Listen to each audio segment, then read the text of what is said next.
कोल्हापूर आणि सांगली जिल्ह्यात असलेल्या यंत्रमाग सोसायटी धारकांनी NACDच्या वतीनं कर्जपुरवठा करण्यात आला होता.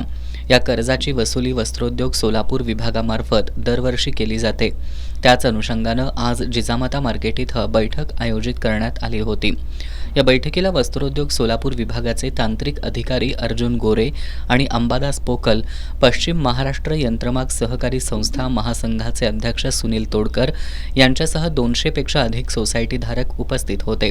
बैठकीत यंत्रमाग सोसायटीच्या कर्जापोटी साध्या यंत्रमाग सोसायटी धारकांनी 1 लाख, मध्यम सोसायटी धारकांनी 2 लाख आणि ऑटोलूम आणि प्रक्रिया संस्था चालकांनी 5 लाख रुपये भरण्याचा निर्णय घेण्यात आला. त्यानुसार 25 मार्चपर्यंत 5 कोटी रुपये भरण्याचं उद्दिष्ट ठेवण्यात आलं. जे सोसायटी धारक नियमित हप्ते भरणार नाहीत त्यांच्यावर प्रसंगी कठोर कारवाई करण्याचा इशारा यावेळी उपस्थित अधिकाऱ्यांनी दिला. यावेळी राज्य वस्त्रोद्योग महासंघाचे अध्यक्ष अशोक स्वामी यांनी नियमितपणे कर्जफेड करणाऱ्या यंत्रमाग सोसायटी धारकांसाठी ही योजना राबवण्यात यावी अशी मागणी केली. यावेळी मेट्रो हायटेकचे सुरेशदादा पाटील, ओमजी पाटणी आदींनी मनोगत व्यक्त केलं.